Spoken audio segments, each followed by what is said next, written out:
नमस्कार, जय हिंद, वंदे मातरम दोस्तों। स्वागत है आप सभी का हमारे यूट्यूब चैनल स्टडी पॉइंटर्स में। और आज हम आपके लिए लेकर आ चुके हैं केवीएस एग्ज़ाम के लिए जो आपका हिंदी का सेक्शन है, वहां पर क्वेश्चन पूछे जाते हैं। तो हिंदी के अति महत्वपूर्ण प्रश्न यहां पर हम आपके लिए लेकर आ चुके हैं। पार्ट 1 यहां पर हम करने वाले हैं। तो वीडियो को बहुत ही ध्यान से देखिएगा और अच्छा लगे तो लाइक और शेयर जरूर कर देना। और चैनल से अगर आप पहली बार जुड़े हैं तो चैनल को सब्सक्राइब कर लेना और बेल आइकॉन को प्रेस कर लेना, जिससे कि आने वाली वीडियो का नोटिफिकेशन आपको समय से मिल सके। तो चलिए वीडियो को शुरू करते हैं और देखते हैं आज की क्लास का पहला क्वेश्चन। तो यहाँ पर पहला क्वेश्चन आपके सामने दिया है, मिट्टी का माधो होने का अर्थ क्या होता है। तो 4 ऑप्शंस आपके सामने दिए गए हैं, सही उत्तर का चयन आपको करना है। तो मिट्टी का माधव होने का अर्थ क्या होता है? समझदार होना, मिट्टी की मूर्ति, या फिर कृष्ण की मूर्ति, या फिर बहुत ही मूर्ख। तो इसका अर्थ होता है बच्चों बहुत ही मूर्ख। ऑप्शन नंबर डी हमारा इसका सही उत्तर हो जाएगा। अगला क्वेश्चन है, तद्वित का संधि विच्छेद क्या है। तो तद्वित का संधि विच्छेद क्या होता है ये आपको यहाँ पर बताना है। तो इसका संधि विच्छेद होता है बच्चों तत् धन हित, और ये आता है व्यंजन संधि के अंतर्गत। तत् धन हित हो जाएगा इसका राइट आंसर, यानी कि ऑप्शन नंबर सी इसका सही उत्तर हो जाएगा। आगे चलते हैं नेक्स्ट क्वेश्चन।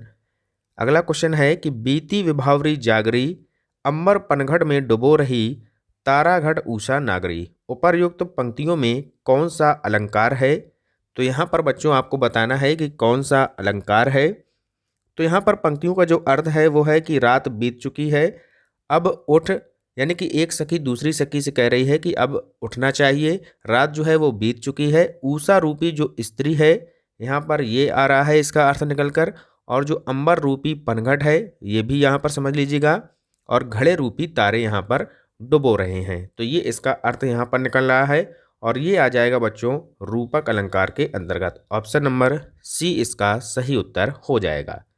आगे चलते हैं नेक्स्ट क्वेश्चन देखते हैं। अगला प्रश्न है, निम्नलिखित में से कौन सा शब्द एक वचन तथा बहुवचन दोनों में प्रयोग हो सकता है। तो बताइएगा आप लोग कि कौन सा ऐसा शब्द है जो कि एक वचन और बहुवचन में दोनों में प्रयोग होता है। तो ये हो जाएगा मुनि। Option number A will be your right answer. Clear हो गया। नेक्स्ट क्वेश्चन है, वर्णमाला में स्पर्श व्यंजनों की संख्या कितनी होती है। तो यहाँ पर बताना है आपको, बहुत ही सिंपल क्वेश्चन है। वर्णमाला में स्पर्श व्यंजनों की संख्या कितनी होती है। तो ये होती है बच्चों 25। ऑप्शन नंबर ए हमारा राइट आंसर हो जाएगा। जैसे कि आपको पता होगा, का वर्ग होता है, चा वर्ग होता है, फिर होता है आपका टा वर्ग, ता वर्ग, और फिर पा वर्ग। ठीक है, यहाँ पर ये 5 इनमें से सभी में होते हैं, और ये हो जाएंगे आपके टोटल 25 स्पर्श व्यंजन। क्लियर हो गया। नेक्स्ट क्वेश्चन देखते हैं। नेक्स्ट क्वेश्चन है बच्चों क्वेश्चन नंबर 6। ज्वालामुखी तथा सुनामी शब्द जो हैं संज्ञा की दृष्टि से कैसे हैं। समूहवाचक संज्ञा है, यहाँ पर द्रव्यवाचक संज्ञा है, भाववाचक संज्ञा है, या फिर जातिवाचक संज्ञा है। तो अगर बात करें, ज्वालामुखी हुआ आपका, ठीक है, जैसे कि सुनामी हुआ। एक शब्द और आता है जैसे कि भूकंप हुआ, ये भी पूछा जाता है, भूकंप हो गया, ठीक है। और आता है जैसे कि तूफान हो गया। तो ये सारे जो शब्द हैं ये आते हैं बच्चों जातिवाचक संज्ञा के अंतर्गत, यानी कि ये एक जो है जाति का बोध यहाँ पर कराते हैं। तो इसलिए इसका राइट आंसर हो जाएगा जातिवाचक संज्ञा। अगला क्वेश्चन यहाँ पर देखते हैं। नेक्स्ट क्वेश्चन यहाँ पर क्या दिया गया है, क्वेश्चन नंबर 7। हिंदी में कुल कितने सर्वनाम होते हैं। तो हिंदी में कुल कितने सर्वनाम होते हैं ये आपको यहाँ पर बताना है। तो इसमें जो है टोटल 11 सर्वनाम होते हैं। कौन कौन से होते हैं इनको आप लोग नोट कर लीजिएगा, हम आपको बता देते हैं। तो पहला होता है आपका मैं, एक हो गया मैं, ठीक है। तू हो गया, ये भी आप लोग नोट कर लीजिएगा। आप हो गया, ठीक है। इसके बाद यह, फिर आ जाएगा वह, ये सब नोट करते चलिएगा। जिनको नहीं आता है वो लोग नोट कर लीजिएगा। जो हो गया, सो हो गया, ठीक है। इसके बाद कोई, ये भी आ जाएगा आपका सर्वनाम के अंतर्गत। फिर आ जाएगा कुछ, यहाँ पर लिख देते हैं ऊपर, कुछ हो जाएगा। फिर हो जाएगा कौन, और आखिरी हो जाएगा क्या। तो ये सारे आते हैं 11 के 11 आपके सर्वनाम। क्लियर हो गए। नेक्स्ट क्वेश्चन देखते हैं। अगला क्वेश्चन यहाँ पर पूछा गया है कि हिंदी में कितने वचन होते हैं। तो बच्चों हिंदी में केवल 2 वचन होते हैं, एक वचन और बहुवचन। तो ऑप्शन नंबर ए यहाँ पर राइट आंसर हो जाएगा। क्लियर है। संस्कृत में अगर पूछा जाता है तो वहाँ पर 3 वचन होते हैं, एक वचन, द्विवचन और बहुवचन। अगला क्वेश्चन है क्वेश्चन नंबर 9। इनमें से कौन सा पुल्लिंग शब्द स्त्रीलिंग शब्द में प्रत्यय लगाने से बना है? तो बताइएगा कि कौन सा ऐसा जो पुल्लिंग शब्द है स्त्रीलिंग शब्द में प्रत्यय लगाने से बना है। तो ये हो जाएगा आपका क्या, यहाँ पर आपका राइट आंसर जो होगा वो हो जाएगा आपका भेड़, यानी कि भेड़ से आपका बनता है भेड़ा। ऑप्शन नंबर सी यहाँ पर राइट आंसर हो जाएगा। भेड़ जो है वो स्त्रीलिंग शब्द है और इसमें जब हम आ लगा देंगे, आ प्रत्यय लगा देंगे तो ये आपका भेड़ा बन जाएगा। ठीक है, तो इसलिए ऑप्शन नंबर सी हमारा यहाँ पर राइट आंसर हो जाएगा। आगे चलते हैं, नेक्स्ट क्वेश्चन देखते हैं। जिस विकारी शब्द से संज्ञा की व्याप्ति मर्यादित होती है उसे क्या कहते हैं? तो संज्ञा की व्याप्ति जो मर्यादित होती है उसे बच्चों क्या बोला जाता है, ये यहाँ पर पूछा गया है। तो उसे बोला जाता है विशेषण। ऑप्शन नंबर बी यहाँ पर हमारा राइट आंसर हो जाएगा। विशेषण क्या होता है? जो संज्ञा या सर्वनाम की विशेषता को बताता है उसे हम विशेषण कहते हैं। अगला क्वेश्चन है क्वेश्चन नंबर 11। यहाँ पर क्या दिया गया है देख लेते हैं। निम्न में से कौन सा भूतकाल के भेद में नहीं आता है? तो जो भूतकाल के भेद होते हैं सबसे पहले आपको उनको यहाँ पर पता होना चाहिए कि कौन कौन से जो है भूतकाल के भेद होते हैं। तो अगर हम बात करें तो भूतकाल के टोटल बच्चों 6 भेद होते हैं। कौन कौन से आप लोग नोट कर लीजिएगा। एक होता है आपका सामान्य, ठीक है, आसन्न होता है, पूर्ण होता है, अपूर्ण होता है, संदिग्ध होता है और हेतु मद होता है। ठीक है, तो यहाँ पर आपका जो संभाव है ये यहाँ पर नहीं होगा क्योंकि यहाँ पर नहीं पूछा गया है। तो अपूर्ण तो होता है, पूर्ण भी होता है, सामान्य भी होता है, लेकिन जो संभाव है ये भूतकाल का भेद नहीं होता है। ये किसका भेद होता है? तो ये होता है भविष्यत काल का। ठीक है, भविष्यत काल का और वर्तमान काल का ये जो है भेद होता है। तो जो नहीं पूछा गया है तो ऑप्शन नंबर ए हमारा राइट आंसर हो जाएगा। आगे देखते हैं नेक्स्ट क्वेश्चन। अगला क्वेश्चन यहाँ पर पूछा गया है, निम्नलिखित में से अमृत का विलोम शब्द क्या होगा? तो बहुत ही सिंपल क्वेश्चन है, अमृत का विलोम शब्द विष हो जाएगा। अगला क्वेश्चन है कि पराजय शब्द में उपसर्ग क्या है? तो उपसर्ग यहाँ पर आपको बताना है। तो पराजय में जो है बच्चों हो जाएगा आपका परा उपसर्ग। बहुत ही सिंपल क्वेश्चन है, ऑप्शन नंबर सी यहाँ पर सही उत्तर हो जाएगा। नेक्स्ट क्वेश्चन यहाँ पर पूछा गया है बच्चों, अक्ल पर पत्थर पड़ना मुहावरे का अर्थ क्या होता है? तो बहुत ही सिंपल है, अक्ल पर पत्थर पड़ना इसका अर्थ होता है बुद्धि भ्रष्ट होना। तो ऑप्शन नंबर सी हमारा यहाँ पर राइट आंसर हो जाएगा। चलते हैं आगे, नेक्स्ट क्वेश्चन देखते हैं। अगला क्वेश्चन है क्वेश्चन नंबर 15।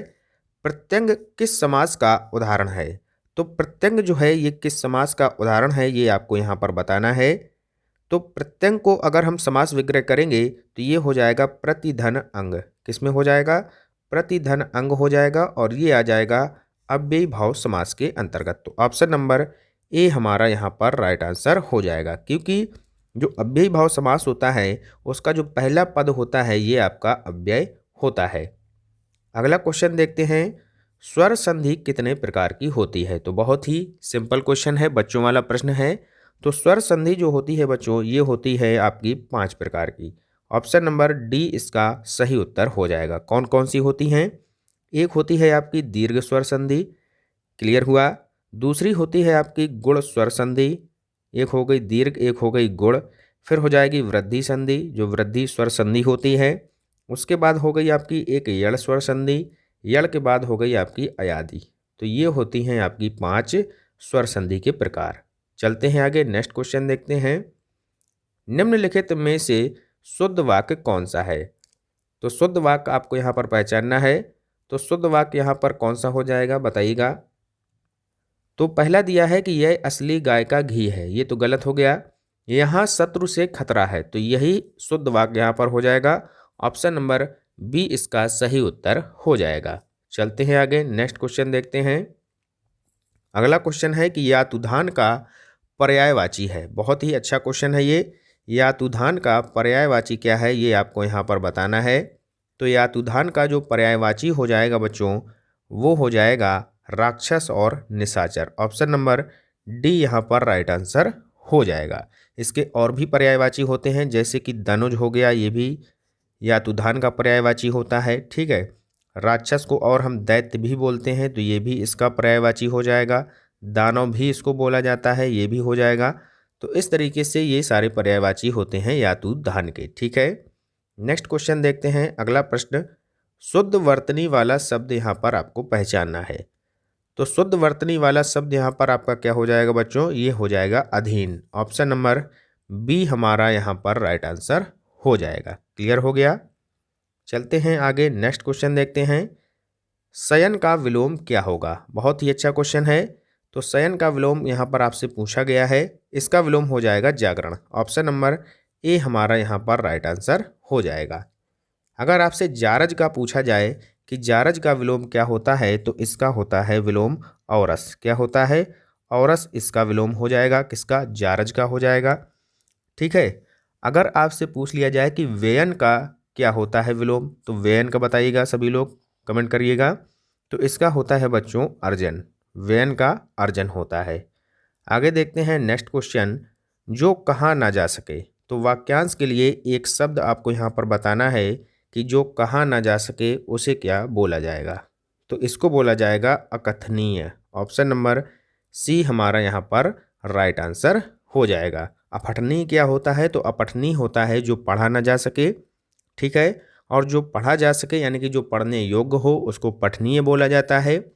अकथित क्या होता है ये आपको पता है? तो अकथित होता है कि जो ना कहा हुआ हो। ठीक है, जो ना कहा हुआ हो, जो ना कहा हुआ हो उसको बच्चों बोला जाता है अकथित। ठीक है, तो अकथित और अकथनीय में अंतर है, ये आप लोग याद रखिएगा। अगला क्वेश्चन देखते हैं नेक्स्ट, कौन सा शब्द अनीक का पर्यायवाची है?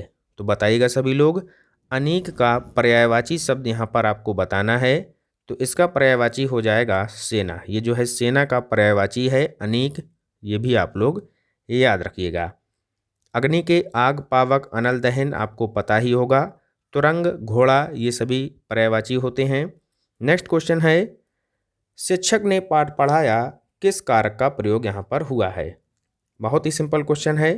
तो शिक्षक ने यहाँ पर पाठ पढ़ाया, तो ने यहाँ पर जो लगा है इससे आपको प्रतीत हो रहा होगा कि यहाँ पर जो है कर्ता कारक है, कर्ता ने। ठीक है, तो शिक्षक ने पाठ पढ़ाया, इसका जो ऑप्शन नंबर बी है कर्ता कारक, इसका राइट आंसर हो जाएगा। चलते हैं आगे, नेक्स्ट क्वेश्चन देखते हैं। अगला क्वेश्चन है कि निम्नलिखित शब्दों में से कौन प्रेरणार्थक क्रिया है? तो प्रेरणार्थक क्रिया कौन सी होती है? यहाँ पर क्या होता है कि प्रेरणार्थक क्रिया को अगर हम समझें तो यहाँ पर कर्ता जो है स्वयं कार्य नहीं करता है, बल्कि दूसरे के द्वारा वो उस कार्य को करवाता है। तो ये कहलाती हैं आपकी प्रेरणार्थक क्रिया। तो जैसे कि दिलवाना यहाँ पर दिया गया है, ये यहाँ पर हो जाएगी प्रेरणार्थक क्रिया। क्लियर हो गया? अगर और भी आपको हम उदाहरण दें तो जैसे एक क्रिया होती है काटना, तो काटना से अगर बन जाए कटवाना, तो कटवाना ये हो जाएगी आपकी प्रेरणार्थक क्रिया। ठीक है, जैसे कि आपकी होती है करना, करना से बन जाएगा करवाना, यानी कि किसी दूसरे के द्वारा करवाना, ये आपकी प्रेरणार्थक क्रिया हो गई। ठीक है, यानी कि हम उसको प्रेरित कर रहे हैं, तो ये हो जाएंगी आपकी प्रेरणार्थक क्रियाएं। क्लियर हो गया? तो ये थे 24 इंपॉर्टेंट क्वेश्चन जो कि हिंदी सब्जेक्ट से लिए गए थे। और वीडियो आपको कैसा लगा ज़रूर हमें कमेंट बॉक्स में बताएं, और इन क्वेश्चंस में से आपने कितने सही किए ये भी आप हमें बता सकते हैं। और टेलीग्राम चैनल को अभी तक जिन्होंने ज्वाइन नहीं किया है तो वो लोग टेलीग्राम चैनल को ज्वाइन कर लीजिएगा, PDF आपको वहाँ पर प्रोवाइड करा दिए जाते हैं। ठीक है, तो मिलते हैं एक नए प्रैक्टिस सेट के साथ, तब तक के लिए पढ़ते रहिए और आगे बढ़ते रहिए। जय हिंद, जय भारत।